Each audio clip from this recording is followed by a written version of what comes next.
Assalamualaikum warahmatullahi wabarakatuh.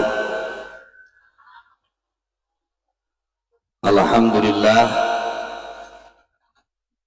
anu kupribados dihormat aga dimuliakeun kersana Habib sebagai ahlul baitil mustafa tuhuri hum amanul ardi fadzakiri.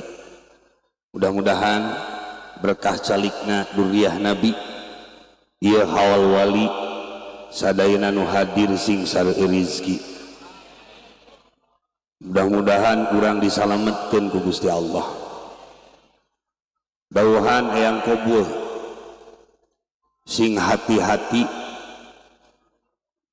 ka para wali.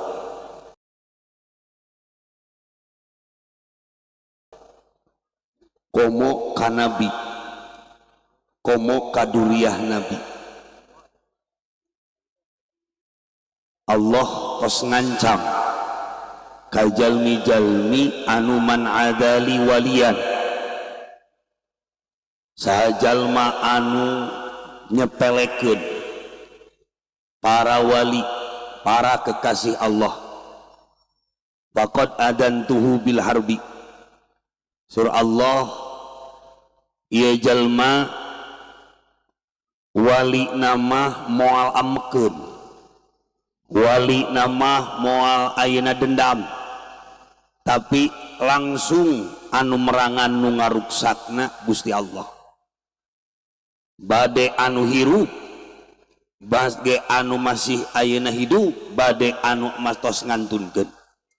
Maka sing hati-hati urang ulah sampai suul adab. Naon sababna? Sur eyang qabul sabaraha harta anu dibikeun ku Allah ka urang, tapi ku urang disia-siakeun. Sabaraha ilmu anu dipasihkeun ku Gusti Allah ka urang. Urang bisa maca sapinah, urang bisa maca tafsir, urang bisa maca juman, urang bisa maca jamul jawame, tapi teu dipake jalan hade, maka ieu jalmi bakal cilaka. Maka hati-hati, dunia bakal ditanya. Urang dibere ku Gusti Allah amalayah, amalayah tuangeun, amalayah ayeuna pakaian. Tapi salama ieu urang sadaya nang seukur dipake ririaan. Kenaon urang pasantren badak jamaah loba, pengikut loba, abring-abringan marake jaket, tapi dipake ririaan, dipake tata kaburan. Da di hadapan Allah mah teu kiai, teu ustad, anu dibawa mah nyata ikhlas anu sabenerna jeung takwa anu sabenerna. Mata hati-hati, kudu cek mamarene mah kudu milih guru, kudu milih guru. Sok sanajan ayeuna guru nawah pakaiana make sorban make imamah, tapi lamun niat salah, nitah salah, komo bari jeung urang nitah kana jalan teu bener ulah diturut. Naon sababna? Lamun urang ngaguru karena kaguru anu salah, bakal sapertikeun amal dina ember anu bocor, dina pada teu aya buktina. Manawi sur eyang qabul sing jadi ahli tobat ulah jadi tukang tobat, sing jadi ahli tobat ulah jadi tukang tobat. Ulah makam sampai dipake uka-uka, makam wali ulah sampai dipake ayeuna nang seukur dipake ayeuna tameng. Jadi makam aulia teh ulah dipake bisnis, ulah dipake dudukun. Da jelema lamun geus ayeuna poek kapoekan bahaya. Loba jalma anu kapoekan geus caang teh kapoekan. Nu alus mah tina poek terus caang, terus kadituna geus caang ulah kapoekan. Ayeuna jalma preman baheulana terus jadi ayeuna kiai jadi ustad alus ulah ieu mah geus jadi kiai tapi kalakuanna ciga preman. Mata kade dugikeun ka ieu urang ngarariung kabeh anu hadir nu caket anu tebi eyang gaduh videona. Aulia gaduh videona urang mah dingarina CCTV buatan jalma aya nang saukur aina terbatas pareum lampuna pareum CCTV na. Tapi para wali jempe tenang apaleun kalakuan ajengan nu kumaha ge. Ta ieu mah ajengan pedit apaleun. Ta ieu mah ajengan bang ayeuna beunghar ngumpul-ngumpul harta sok nita menta sumbangan ngecrek ka jelema ayeuna ka jamaah apaleun. Ta ieu mah ajengan nu sok ka dukun, ta ieu mah ajengan nu sok ngubur ucing. Ta ieu mah ajengan nu sok ngawur-ngawur tanu kuburan apaleun. Bentengna beungeutna ajengan jerona dukun. Mata kade. Apaleun para wali mah anakna dititah sesat. Dugikeun pak pengikutna dititah sesat apaleun para wali ngancempe we. Mata hati-hati. Video urang aya de yang kubeuh. Sing jadi ahli tobat, ahli tobat mah rek geunah, rek amis, rek pahit tetep tobat ka Allah. Ulah jadi tukang tobat. Ari tukang tobat mah di ayeuna lada diusik bab dunyana saeutik. Kakara tobat, kakara istighfar, kakara maca ya latif, kakara maca sholawat Jibril. Naon sababna? Sabab dunyana keur seret. Kakala tobat. Tamatak Allah maresepkeun ka jalma ahli tobat, ka jalma tukang maksiat tobat daripada ayeuna ajengan ngaku-ngaku loba jamaahna loba amalna tapi tara daek tobat ka Allah. Matak teu kabitaeun ku pasantren gede para wali mah. Teu kabitaeun ku jamaah loba para wali mah. Teu kabitaeun ku ayeuna pengikut loba. Lamun nang saukur dipake takabur. Naon sababna ceuk Ibnu Athaillah ukhruj min awsafin basyariyatika. Kaluarkeun tah sifat diri anjeun. Hei ajengan, hei kiai, hei mama, kaluarkeun tah sifat takabur anjeun. Ieu mah lain keur masyarakat nu awam, ieu mah keur ajengan ieu mah yeuh. Keur nu make imamah ieu mah yeuh.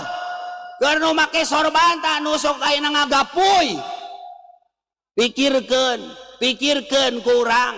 Ukhruj min awsafin basyariyatika. Bisi kunaon ieu urang teu deukeut jeung Allah. Bisi ceuk jelema urang ayeuna masyhur tapi di hadapan Allah cai kolomeran. Ukhruj min awsafin basyariyatika. Kaluarkeun sifat diri anjeun tina sifat takabur, ria, ujub. Nang saukur dipake tameng mah mending siap laan we imamah teh. Intina hirup di alam dunya kade kudu sing jadi ahli tobat ulah jadi tukang tobat. Nang saukur ayeuna make ayeuna saragam mah di hate teh saragam keur naon? Dina pada hirup di alam dunya lain gegelebaranna wungkul.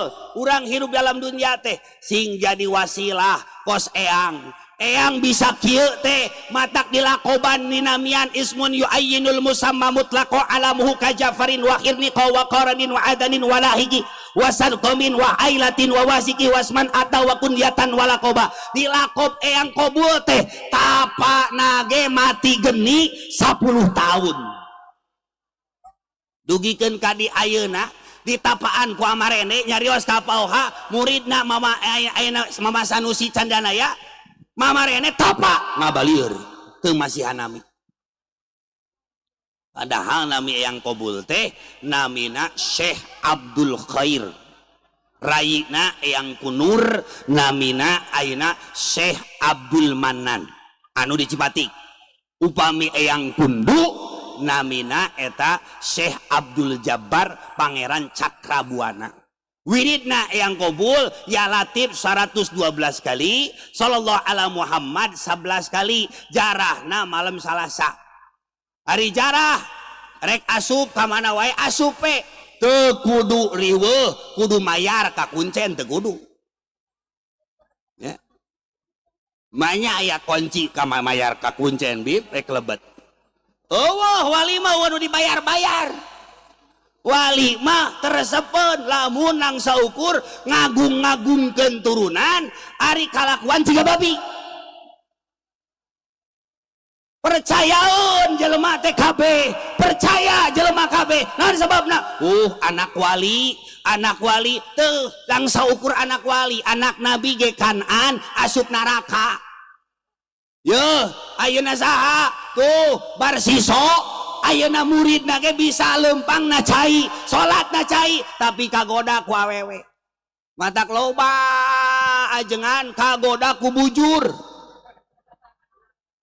ya matak kade yo hati-hati yo hati-hati cek eyang kudu jadi ahli tobat ulah jadi tukang tobat cek eyang hirupna kudu kumaha kudu jadi ahli tobat ulah jadi tukang tobat ari tukang tobat mah lamun diusik dunia lamun dibere peuri lamun dibere susah kakara tobat kakara istighfar kakara mata ya patah ya rojak kakara mata ya latif tapi lamun teu diusik dunia mah si eta mah boborah tobat terus we hayang nate ulin hayang nate ngalus-ngalus dunia keur naon pasantren badak ari ayeuna kana hawal wali kudu dionang wae mah keur naon boga pasantren badak jamaah loba ari kana hawal wali kudu diamplop wae mah keur naon pasantren pengikut loba ari ayeuna ka jamaah titah ngiluan hawal wali yo nyarumang ari manehna teu nyumbang kalah ka neangan bati. Jadi intina hirup dalam dunia hati-hati ulah nang saukur urang ayeuna ngaguru tapi sepertikeun ayeuna emer anu bocor hati-hati sing jadi ahli tobat kade ulah kawalat kawali tunggu saur Gusti Allah sia kadukun wae sia ngawur-ngawur wae ayeuna taneuh ayeuna hasud ka batur dolim ka batur sia ayeuna goreng ka para aulia Allah sabulan deui genep bulan deui sataun deui sia bakal dihancurkeun ku kami kade tah bisi urang kawalat ti para aulia ulah ngajedog deket makom wali tapi sia ngajual wali doraka sia matak mudah-mudahan da eyang kobul mah tersepeun ka jelema nu kitu matak ta ieu pepeling apalkeun ku salarea sok tingali ieu teh kaseneng eyang kobul menang kenging anjeunna sok apalkeun ku salarea supaya ke di lembur-lembur diapalkeun supaya urang ayeuna kete mawa nyanak ngalap barokahna we karomahna ti anjeunna tok hayu urang saradia mengpengker hirup di dunia amal keresam perenjaga di akhirat muasulaya sarang sadayana ya Rabbi bil bos sarang sadayana balik sidana waghfir ma madha ya wasi'al karami bening maut ngadodoho borosok di poho-poho datang na temerenya ho ngageretek taya tempo ya Allah biha ya Allah biha ya Allah biha mudah-mudahan urang sadaya kenging karomah ayeuna ya Allah mudah-mudahan si kenging barokah ayeuna kenging karomah kemuliaan lainna yang qabul ya Allah biha ya Allah biha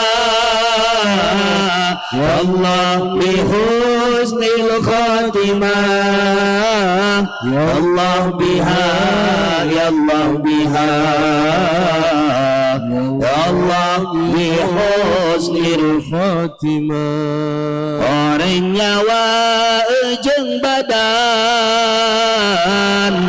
nu geus lila babarengan datang mangsa papisahan faturaiti nang amintan ya Rabbi bil Mustafa kurang teh kusi kabur maut di daguan kurang teh lain harta lain jabatan dan tepangkat kiai tepangkat anjengan di alam akhirat mah diwati takwa sareng ikhlas sareng ayeuna ilmu dipake jalan anu bener tobatan di ayeuna bisi kaburu kawalat di para aulia Allah tobatan di ayeuna apaleun kalakuan sia TKB para aulia Allah kaget rewas mata menclong renghap nyanyung bunga bengong apas ngangsep dagang gunung nu deket geus dekat timong ya Rabbi bil Mustafa balik maqasidana waghfir lana ma ya wasi'al karami orang iya teh sakarat dicabut ku malaikat nyawa ngangsep bapai urat teu aya daya kelimpan ya Allah biha ya Allah bihusnil khatimah ya Allah biha ya Allah biha ya Allah bihusnil khatimah lemur-lemur baca hadiah ke yang kobul Syekh Abdul Khair baca pepeling ieu me urang ingat kana maut jangan sebabna keur kelas urang mah lain mikiran menteri lain mikiran gubernur lain mikiran bupati tapi di mana isuk rek dicabut nyawa urang rek mawa naon anawi ieu mah lain ayeuna gagayaan langsa ukur ieu mah neplek-neplekeun maneh ka wali sugan we bedegong oge tukang maksiat oge singka kele kasangke ke sasarengan sareng anjeunna sabab anjeunna disebut mursyid kamil mukammil sapertikeun kereta api ai kereta api teh pilot nama hiji eyang kobul urang penumpang nama tukang maksiat tukang bala-bala tukang tani jenderal rek nu kumaha wae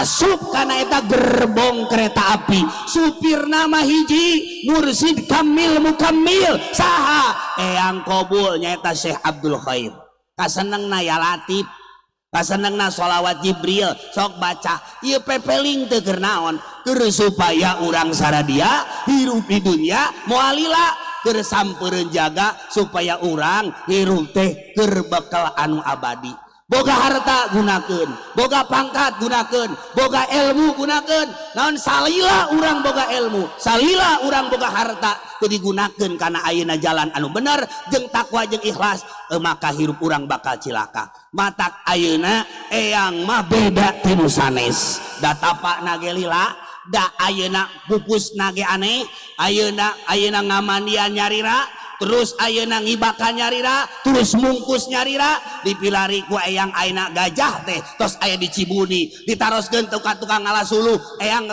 naik cenah nyarira ka luhur tos ngajepat tos ayeuna bungkus langsung disolatan ku eyang gajah tah didinya bijil weh muridna saha murid Syekh Sultanul Aulia Syekh Abdul Qadir Zailani Al Imam An-Nawawi bahwa ayeuna aya permasalahan di mana mayit geus dibungkus geus dimandian maka kewajiban urang mah nyolatan matak mudah-mudahan ieu mah kejadian anu sangat luar biasa aneh beda jeung urang sabab eyang mah tajrid pinuh kulimpahan anugerah ti Allah ari urang mah kade ulah eureun wirid teh naon sababna sabab wirid oge urang mah cacak-cacak wirid poho ka Allah tapi ayeuna urang bisa warid bisa tamat ayeuna nambah iman sabab urang ayeuna betul-betul ku ayana naon ku ayana daek wirid tah urang jalma tambah iman lamun jalma kurang iman berarti kurang ilmu lamun jalma kurang iman geus teu boga kaera salah oge geus teu era masih kena kitu berarti teh kurangna ilmu sabab lamun daek ngaji daek neangan ilmu nambah iman nambah amal nambah ridho Gusti Allah mudah-mudahan ubarkana salira ieu sadaya ngiring hadir calik sareng duriah Nabi insyaallah ahlul baitil mustafa tuhuri hum amanul arifad dzakiri. Insyaallah berkah duriah nabi sadayana ieu khususna ayeuna kabupaten termasuk Jawa Barat ditebihkeun tina balai dicakepkeun kana rezeki sadayana nu hadir ya Allah ku berkana Syekh Abdul Khair ku berkana yang kabul sadayana hajatna dikabul sabab mudah-mudahan ieu nu hadir sadayana sing tiasa ka Mekah ka Madinah sabab eyang tina sapali karomahna ti mimiti nu gelo anu buta anu ayeuna naon ayeuna jalmi anu lumpuh dongkap ka eyang matras we salat mung naon lang saukur kabul langsung bisa anu buta bisa ningali anu gelo bisa cager anu lumpuh bisa laleumpang deui tah kasaer katlah we karomah anjeunna teh disebat eyang kabul naon sababna tara beda jeung urang ari urang mah dikir lisana tapi hate poho ka Allah matak la tashab cek Ibnu Athaillah ulah babarengan anjeun jeung babaturan anu teu ngageuing anjeun tina deukeut ka Allah kade hati-hati sok sanajan jeung jalma ngarti sok sanajan jeung jalma beunghar ulah sampeikeun urang ayeuna babarengan jeung jelema anu teu ngingetan kana diri urang deukeut jeung Allah sok sanajan urang babarengan jeung jalma bodoh tapi eta jalma bodoh teh sok ngingetan urang kitu teh salah kitu teh salah ingetan ka urang sina jadi jalma anu inget ka Allah tah eta lain disebut bodoh tapi nu kitu jalma anu bener-bener anu kudu dianggap ku urang babaturan hati-hati wa fi ikhtiyarin la yaji'ul munfasil idza ta'atta ayaji al mutasil pilih guru pilih pasantren pilih ayeuna ajengan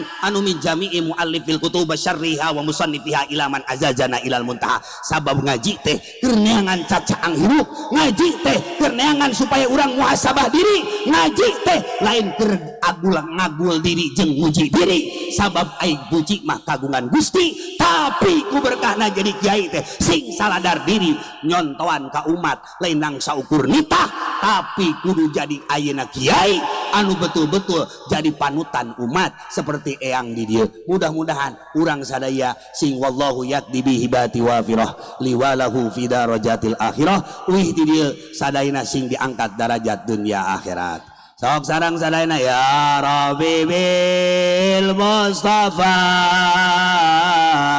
balik sidana waghfir wa madha ya wasi'al barang sararea hayu urang saradia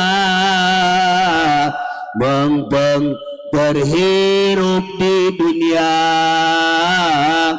amal kersampereun jaga di akhirat muasulaya sarang ya Rabbi bil mus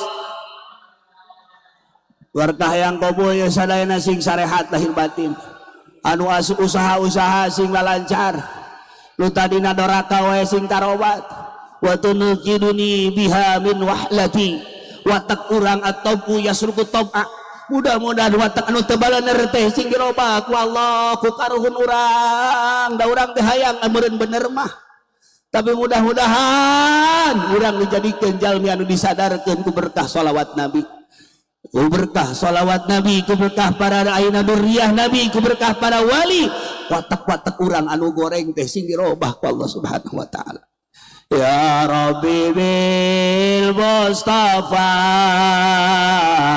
balik maka waghfir lana ma madha ya wasi'al karami gening maut ngadodoho borosok di poho-poho temerenya agar daya tempo ya Rabbi bil Mustafa mudah-mudahan sadayana diangkat derajat Gusti Allah mudah-mudahan sadayana man azazana ilal muntaha eta pados dijajahkeun ka sadayana azaztuka tampi ku sadayana. Insyaallah eta barokah yang qabul amal dan kurang di bumi masing-masing. Assalamualaikum warahmatullahi wabarakatuh.